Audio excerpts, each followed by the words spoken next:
Hey guys, what is going on? This is IP of RageQuitTV, gonna be casting a game between Incredible Miracle Seed and Liquid Zenio. It is a ZVP on Cloud Kingdom, and if you're wondering what they're saying, it's just hi and a hello. Nothing too interesting, just the GLHFs of the match, and it is on Cloud Kingdom, so I do believe it is favored slightly into the Protoss just because how easy it is for them to take this third base, and then defending the third base is very easy, especially with Blink Stalkers, as they can just blink from the third to the main, and then to the natural. It's just all very close bases, kind of clustered together, making it very hard for the Zerg player to do any damage. Additionally, you do have the Zerg's fourth base, which could be right here, but you have a high ground right here. Then the other fourth base is right here, like the complete opposite side of where your third base is, so it's very hard to protect both your third and fourth base.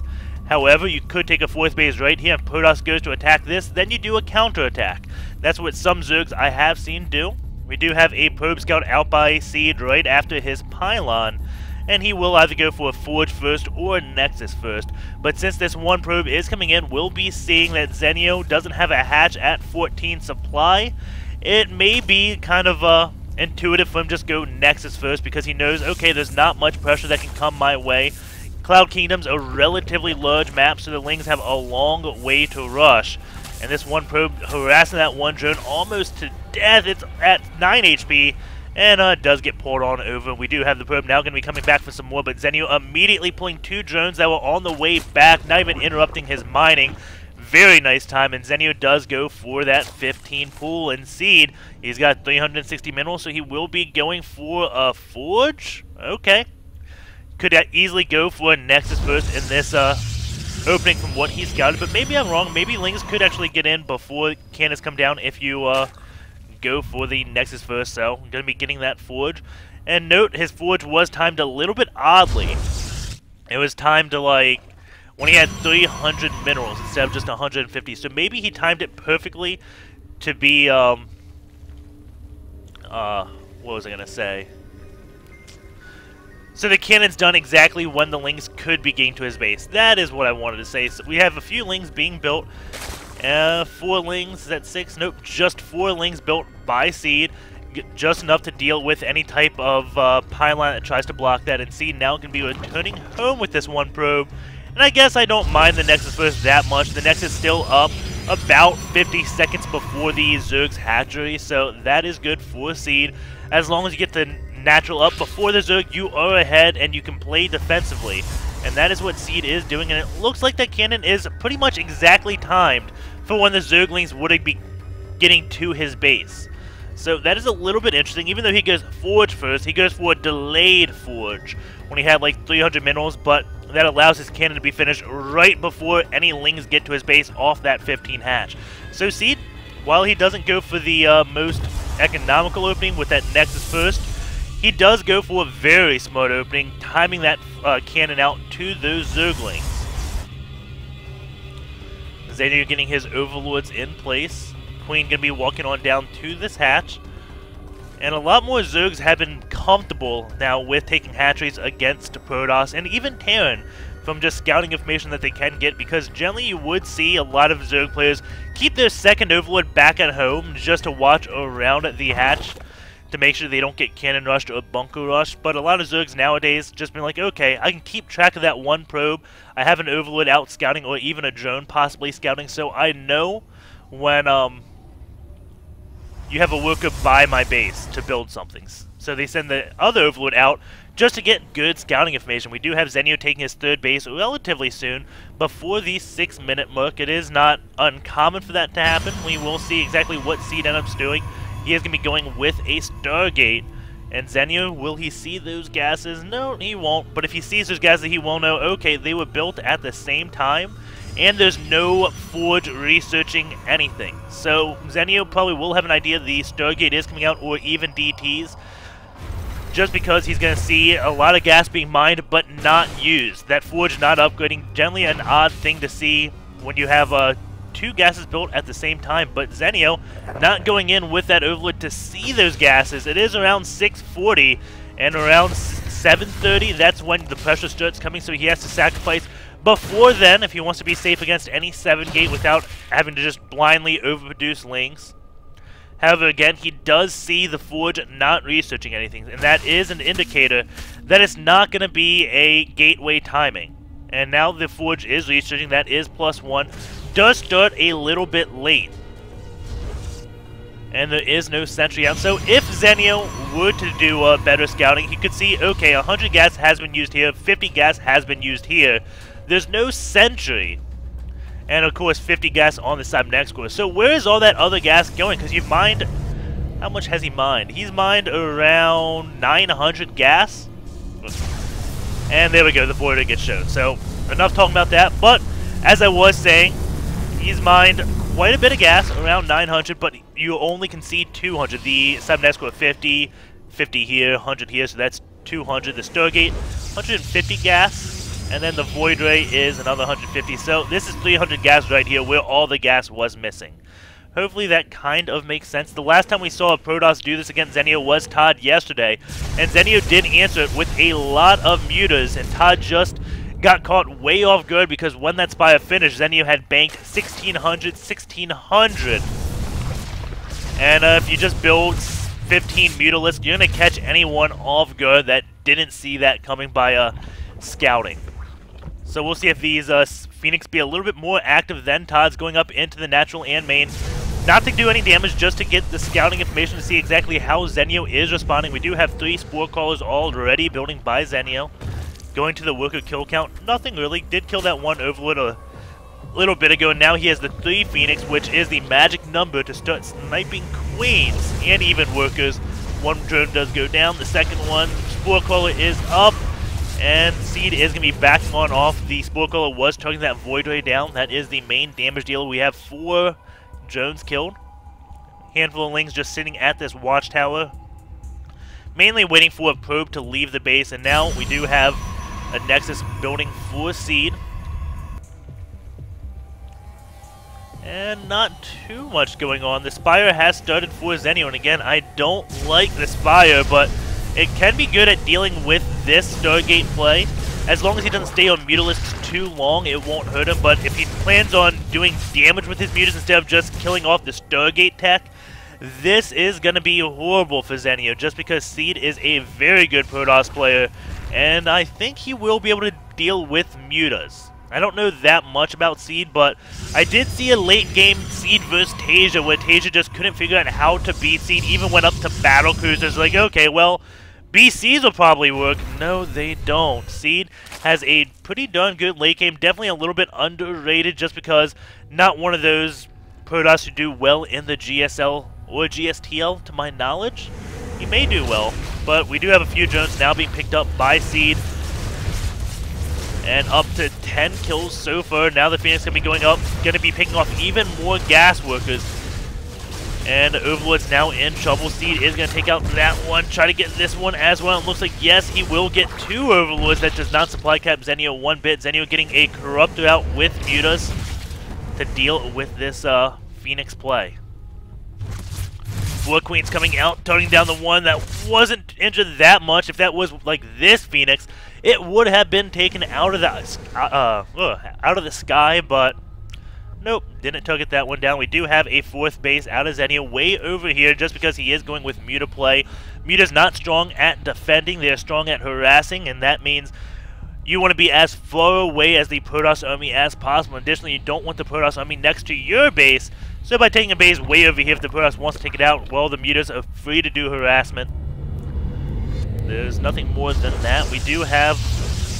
Has he seen the Spire? I'm assuming he has. Yeah, he knows the Spire is up.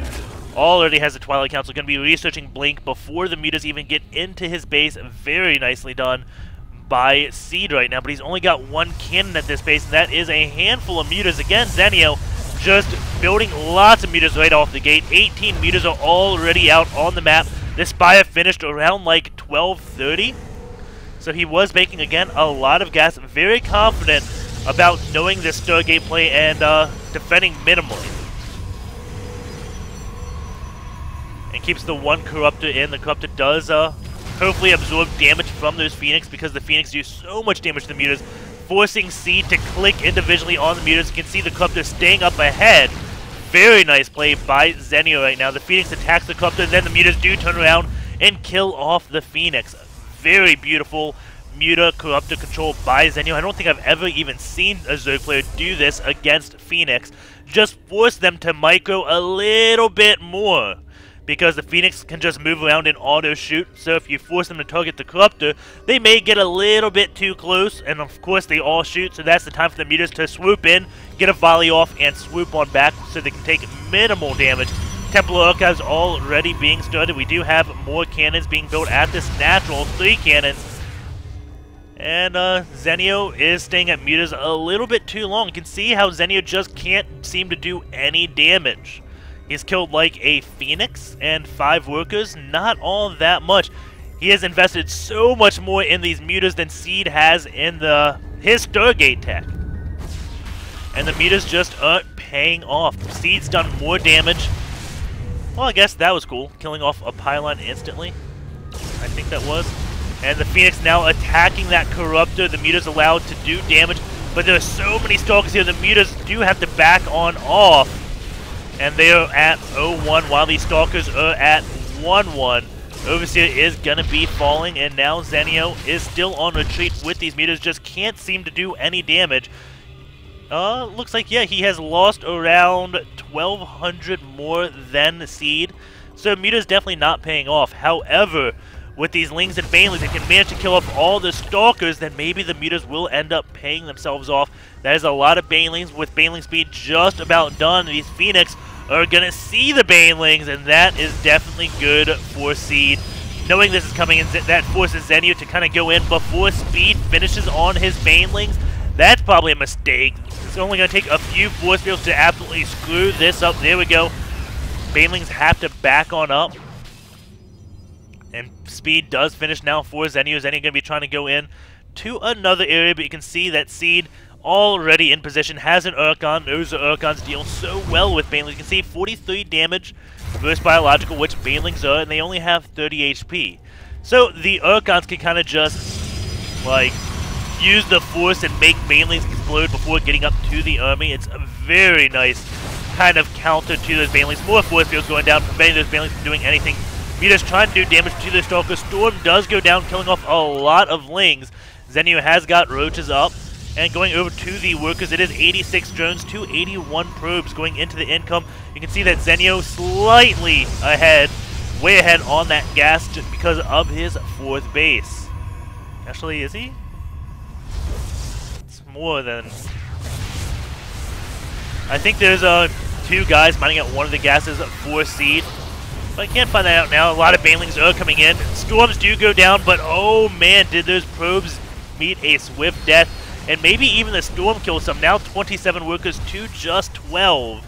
And 3. Okay, nope, he's got 3 guys on all his gas. A little bit odd though. It didn't seem like it. However, we do have him now engaging at Zenio's 4th base. Zenio did lose most of his army just there. Going into the army supply, we can see that Zenio has a large army, has just been rebuilt. Again, it's a lot of those Mutas, 17 Mutas, 10 Infestors, 42 Lings. So he is waiting on energy for these Infestors. Going to be giving up that 1 base. Doesn't care all that much about it. Zenio going to be pulling on back with his Mutas. Going to lose a few of them. Going in this loss tab now, you can see that Zenio still losing more than the Protoss player. Seed is just being very cost effective. And that is big on this matchup, and especially this map. Nice blink does go up by Seed, picking off 3 or 4 Mutas right there. Zenio is getting 2 upgrades, and now morphing in 8 Broodlords.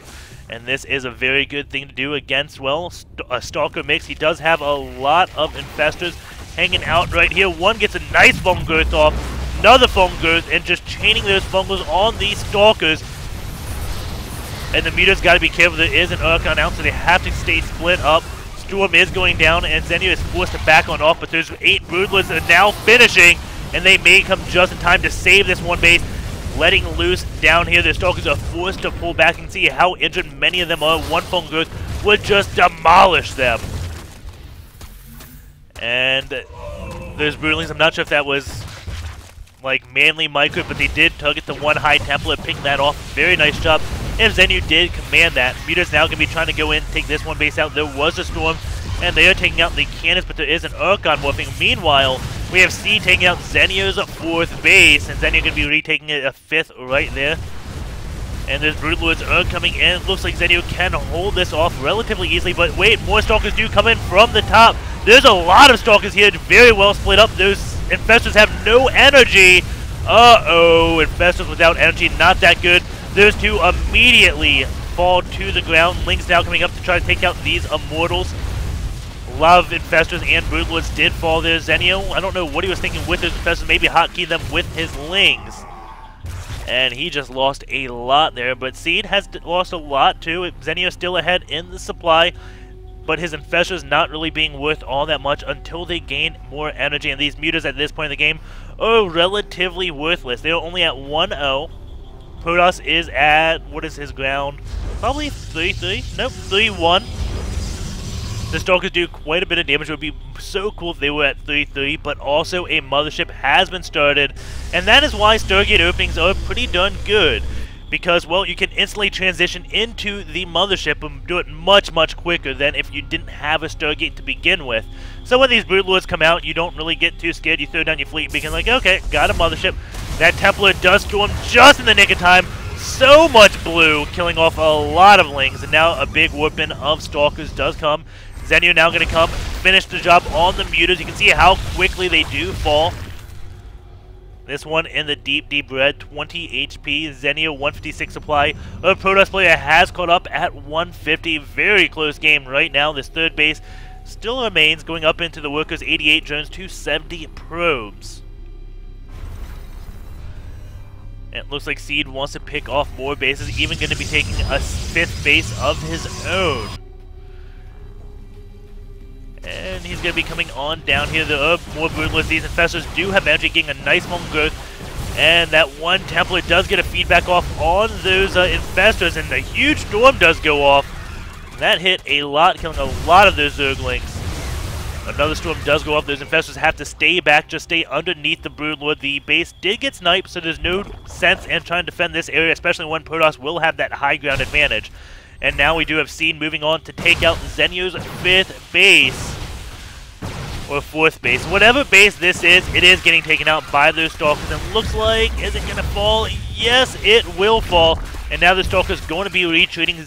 Zenio taking that high ground and gets a nice fungal growth off on all these Stalkers. But Observer does come. That gets fungled as well. Zenio losing a few Infestors, along with taking out a few Stalkers. I don't know how worth it that was. Zenio needs to save all his gas. Seed doesn't have to worry about gas all that much.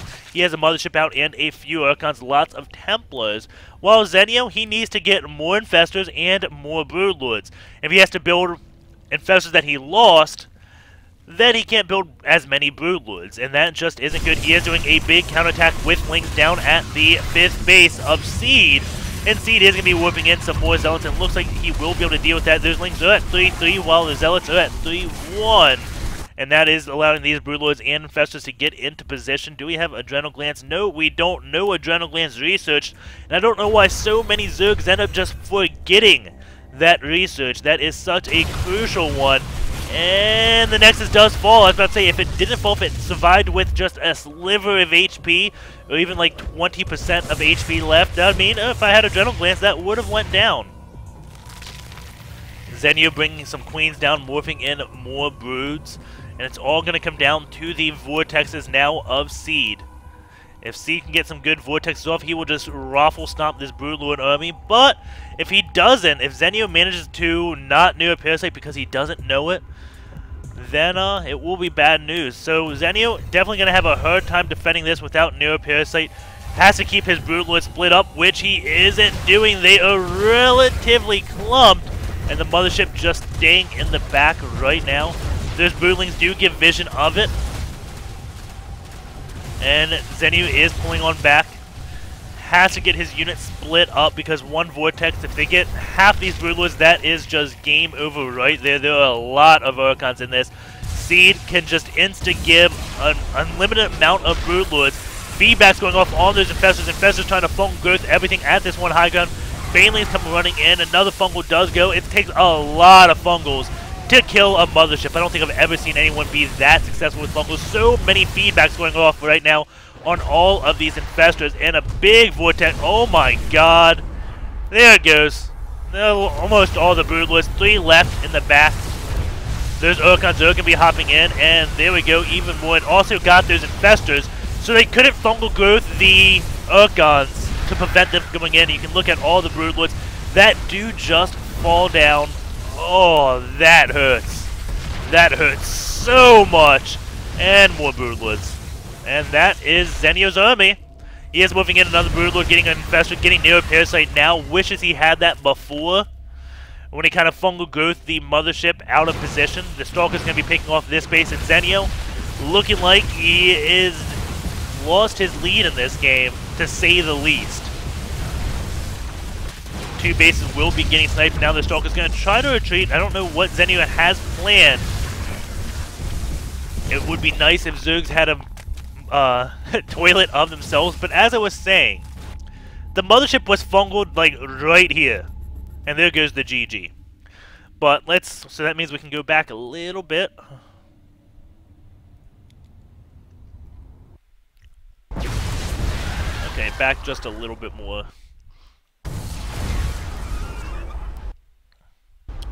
Okay, so the mothership is in the front. There is a huge Turk right here. And it was also fungal, so it couldn't move. So if Zenio managed to have Neuroparasite, this was a free mothership for Zenio. And he could have done the vortexes on Seed or just wasted them. And then would have had a huge advantage going into that battle. So it all comes down to, I think, Zenio not having Neuroparasite research. It's not that motherships are too strong. They are pretty darn strong, don't get me wrong, but it also comes down to Zenio being in like the best position possible to Neuroparasite a mothership. Like, that was a free Neuroparasite if I have ever seen one. And additionally, the army way behind. There's nothing the army can do to stop the infestor from Neuroparasiting the mothership once it gets done, so that is pretty much it. I hope you guys enjoyed the cast. We will look at Zenio's injects, see how he handled the Stargate play, and then go into another Zenio game. So, yep, stay tuned. Let's go into this. And we can go to the 10-minute mark. We have 9.8 seconds, really slipping on his main hatch. Once the Voidways kind of showed themselves, he just didn't inject on his main anymore. Probably pulled the Queen down for defense and lost a little bit of larva that way. So Seed not only did damage by killing off a few workers, I think it was 5 or 8, he also did damage by preventing larva from coming out. So nice job there. Zenio, when he gave up injecting, was at a 30-second inject gap. There's not that much more to look at. This is always fun. 32 fungals used, 16... no, that's right here. 52 fungals used, 16 storms, 21 feedbacks. And that was... So at 27 minutes, he's used 4 feedbacks. And 27:48, he's used 21 feedbacks. Just to give you an idea of how many feedbacks did go down on all the infestors and broodlords. Definitely lots.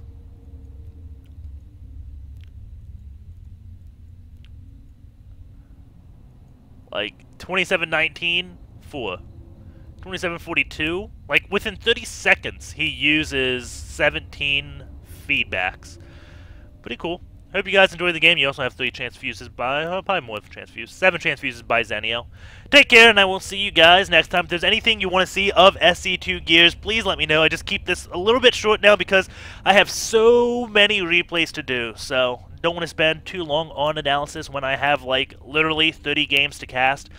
Not going to get them all this weekend, but hopefully I'll get majority of them. Take care. See you later.